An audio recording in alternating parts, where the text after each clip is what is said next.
Welcome, welcome. We're gonna get started. We're on chapter 4, Parak Dalid. We'll see how far through we get. But it's a good one. So we're gonna start at the very beginning. V'shavti ani vo'era es kolo ashukim asher na'asim tachas hashemesh. Right. I returned and I looked. I further observed all of the oppression that is done under the sun. Vihine dimas ashukim. Right, behold, there are the tears of the oppressed. Ve'ein lahem menachem, and there's no one to comfort them.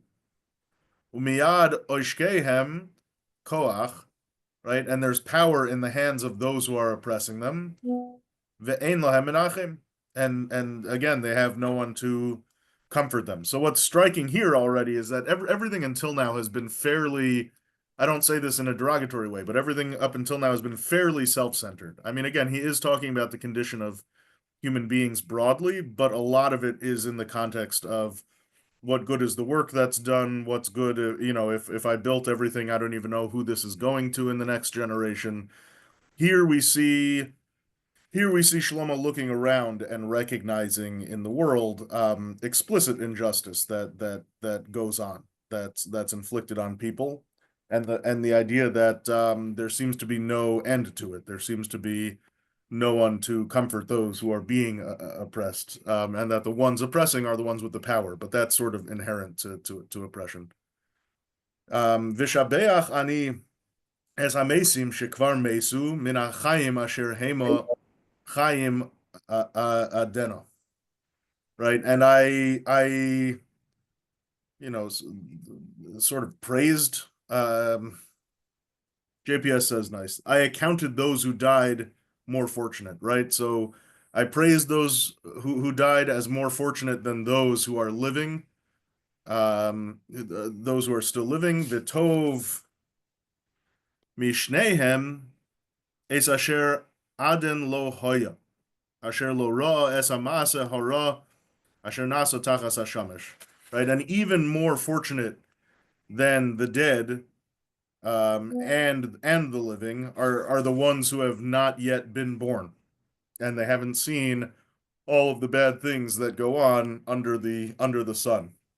So this brought to mind immediately, right? We see it in the Yom Kippur Machzor. I think I spoke about it on Yom Kippur, although I don't remember at the moment what I said about it. But there the Machzor in Yom Kippur quotes a Medrash and maybe a Gemara where the Chachamim they had a big debate as to whether it's better for a person who's not been created or to yes be created, and they decided that better to have not been created. But since we are created, we have to examine our deeds and try to be the best people we can be. So that it brings that to mind immediately. So this is already a biblical source for that sort of mentality, for that orientation. But again, kind of heavy, kind of heavy, kind of bleak. Now, I will say I saw one of the notes here that makes the point that Shlomo is speaking a little bit in the past tense over here, meaning at some point he is going to affirm that life is good and worth living, but in one of his examinations of the world around him, one of the conclusions he came to is, you know what, the people that have it best are the ones who haven't even come into this world to see all the misery. Thoughts or questions until now? Okay. Okay, so we'll go further. We're on verse 4. Yeah, I have what to say, but let's do it first. V'ra isiani es kol amal, es kol kishron amase, ki hi kinas ish mere'ehu, gamze hevel urus ruach. I saw that all of the work and labor and enterprise that that people do is derived from envy. It's driven by envy between people, and that's a futility and a bad thing. Sorry, I just need a sip of water here. Okay. Haksil chayvek es yadav v'oichel es besaro. A fool folds up his hand and eats his own flesh. Tov maloi chaf nochas mimaloi chafnayim amal urus ruach. And it's better, but it's better to have a one full hand of gratification. I've seen silence. I've seen gentleness. All of those I've seen as translations for nachas over here. Nachas usually means gentleness or stillness, but some sort of gratification over here or some sort of gentleness as opposed to the frenzy of the jealousy. That's better, mimalo chofnayim amal urus ruach. That's better than two fistfuls of labor, which are the pursuit of wind. So the best sense that I was able to make out of these two psukim with the help of some notes, right? It is contrasting over here, right? He's got a complaint that everything that drives human work and ambition stems from kina. It stems from jealousy, which is not a good thing. And then within it, he does say, "I know you have to work a little bit, right? The fool folds up his hand and eats his own flesh, meaning the fool resigns from it entirely and just and is essentially forced to eat his own flesh, meaning he's got no food to eat, or some said it's sort of an anxious, self-destructive behavior, or on a very simple level, right? A person is starving, so their body is eating itself, eating their own flesh, because obviously we have to work in some capacity to have what to eat in this world. But then he says, "Tov melochaf nochas." It's better to have one full hand, right? This is a little bit evocative of a bird in the hand is worth two in the bush. It's different than that, but it's a little evocative of that.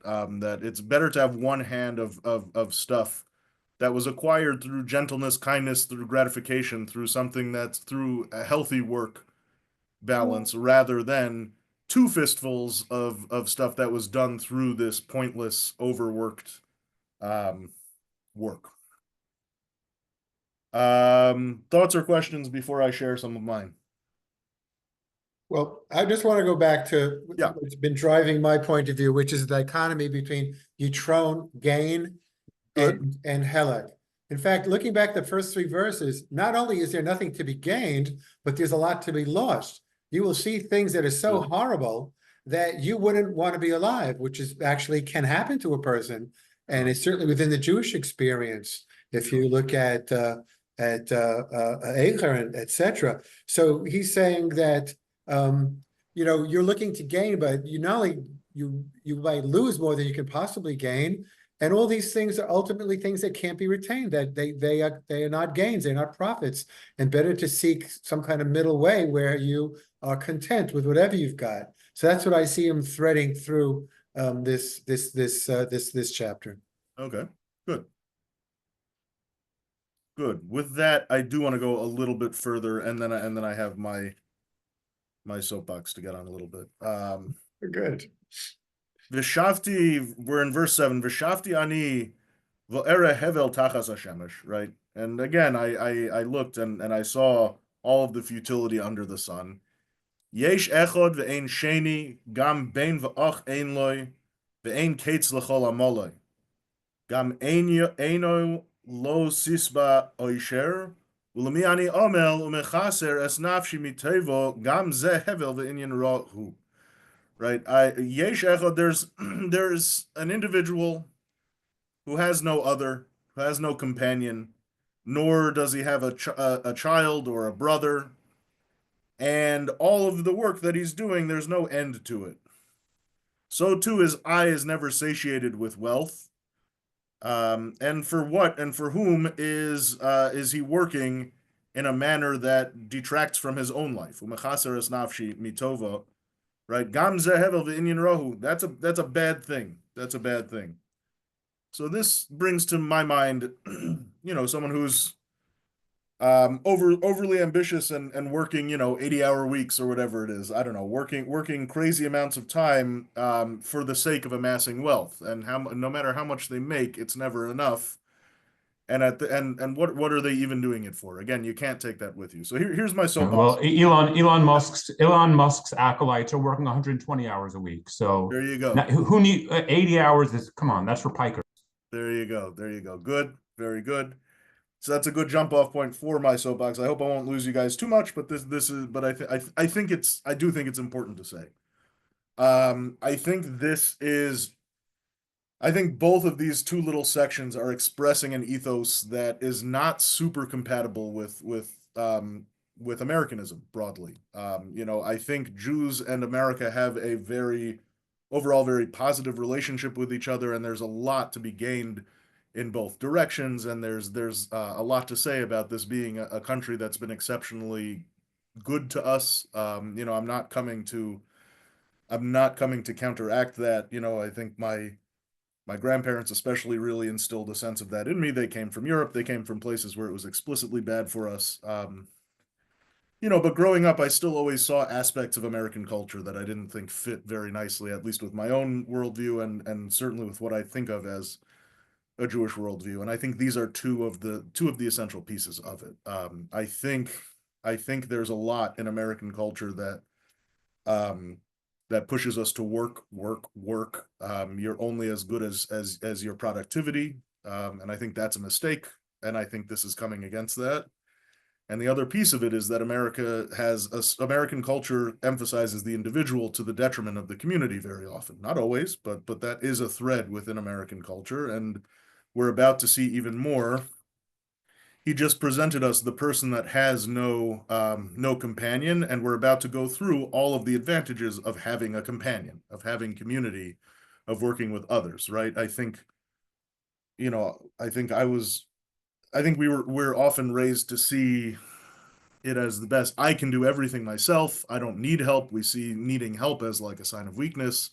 I don't think that's a very Jewish idea, and I think Kohelet is coming explicitly against that. So I hope that's not too out there, but that's sort of what's come to mind to me in these specific things, right? In many ways, Kohelet is speaking against the sort of nonstop culture of you're only as good as what you can produce, and is also speaking against an overly individualistic culture, and is going to emphasize the importance of working together.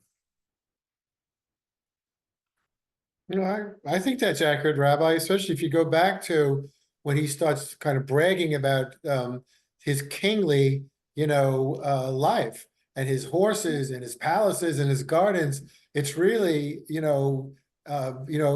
almost a grotesque description of the plutocrat. And he says Mhm. that was inadequate. I had everything. Sure. And I had literally everything. I was, drowning in wealth of every description, men and women, slaves. I mean, you can imagine there's an erotic element to that. And even that, he says, but that was nothing. That was not, quote, the answer. That was not fulfillment. And I think Sure. that is definitely something that comes across very strongly in Kohelet. Sure.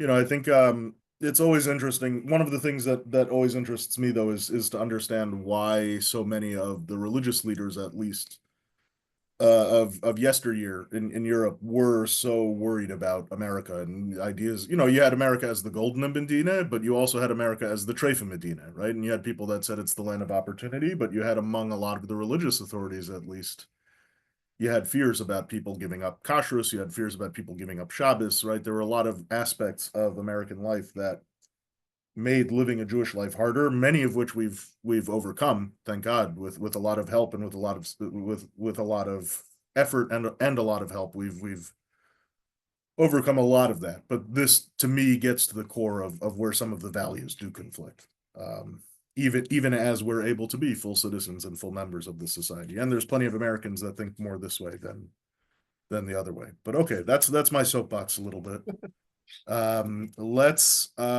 Let's keep going. We've got a little more time, and we might be able to get through the chapter. We'll see.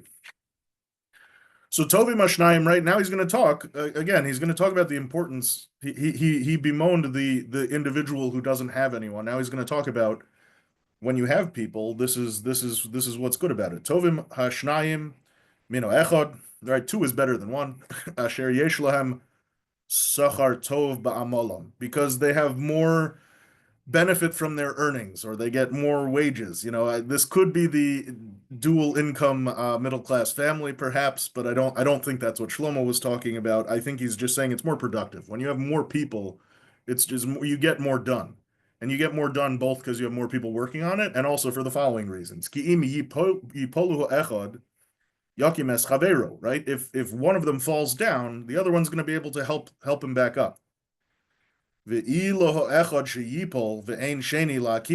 And woe to the one who falls and has nobody to lift them up.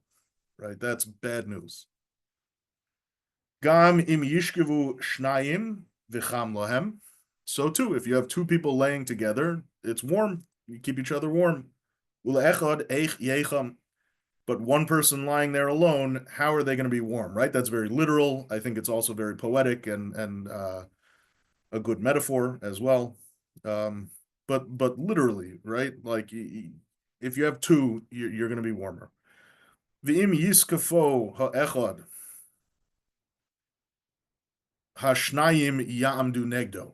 Right? And if one person comes to attack them, two are going to overcome the one. Ve'achut ha'meshulash lo vimhera yinosek. And the threefold cord, three-plied cord, is not quickly broken. Right, so I guess that's how many threads you have twisted. Right, rope is made of like twisted cords and twisted threads, and if you get three of them, then you've got a nice rope. So I mean, to summarize all of that, there's a lot of pragmatic reasons, and I think it follows from there that there's moral reasons also. But here it's mostly the pragmatic reasons that with more people, it's going to be better. You're going to be more productive. You're going to be safer. Um,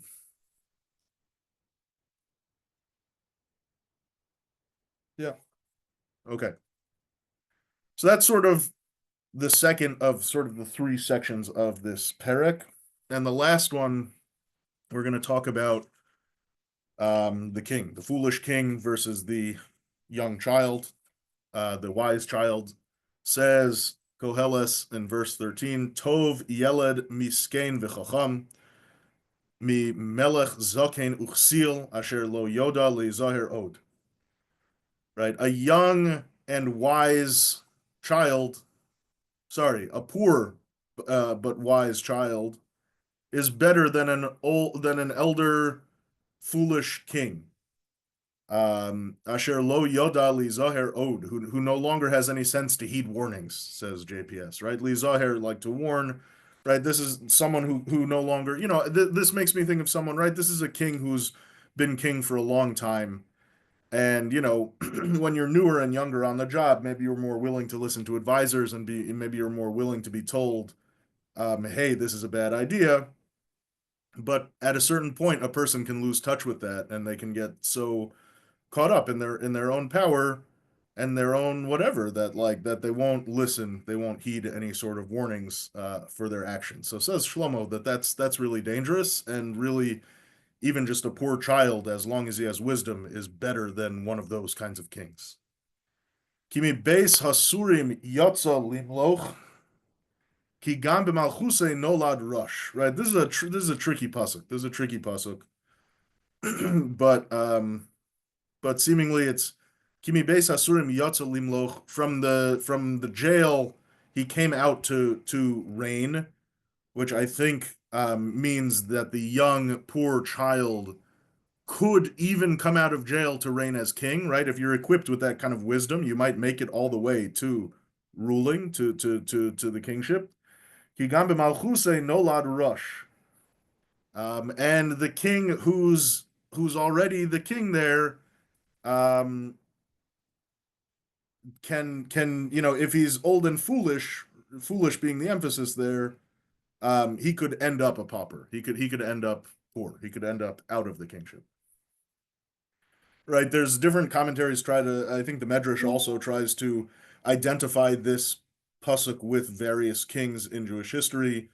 None of them fit perfectly, but I think an interesting example is David and Shaul. They talk about, right, Shaul being the first king and David being David.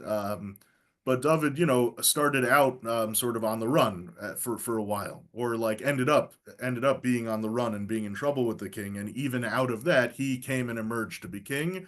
And Shaul, who got too caught up in his own sense of things, ended up losing the kingship, right? So I think that's a good example of this dynamic playing out. Ra'isi es kol hachayim hamehalchim tachas hashamesh, right? I looked at everyone who's living and walking around under the sun. Ima yeled hasheni asher yamod tachtov. And they're walking around and they have a child who's an heir who will come after them. Right? This is someone who does have companionship of some sort. This is someone who does have an heir.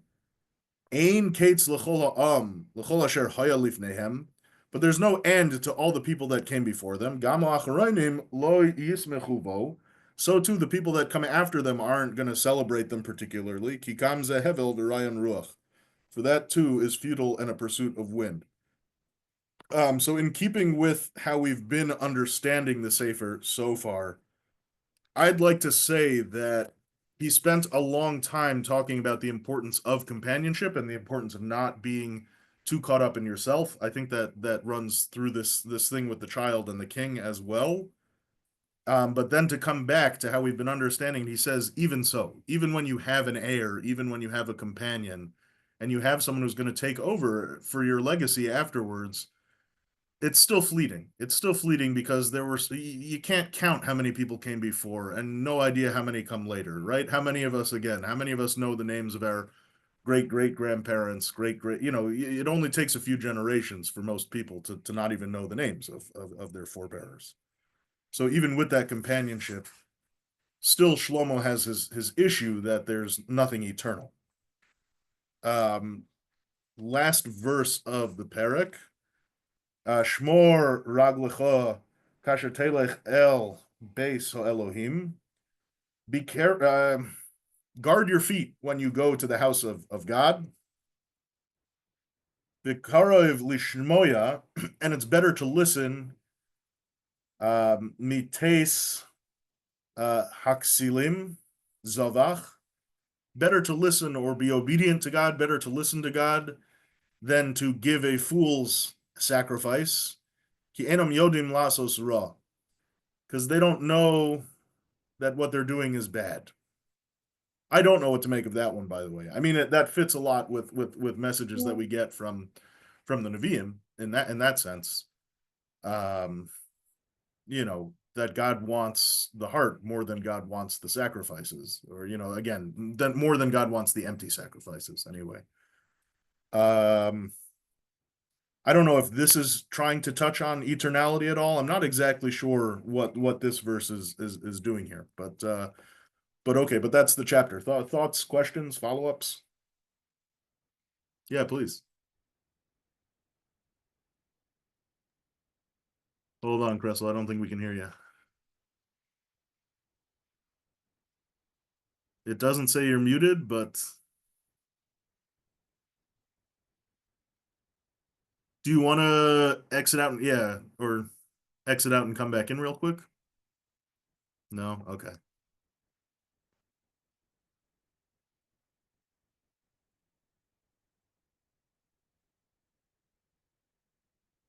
You want to try unmuting one more time and then we'll give up if it doesn't work? Oh, there you go. Hmm. Can you hear Ethan? I can't hear her, but she's unmuted. Yeah. So I don't know All what's right, going Pretzel, on. I'm gonna bother you at shul to hear what you have to say. Ah, This Seder. Okay, so I think we'll hold here. Next week, Mirza Hashem will start the fifth parak, and we'll take it from there. okay. So thank you as All right, always. Rabbi, thanks very much. Hopefully see you Have a good soon. rest of your week. Very good. Thanks. Okay, take care.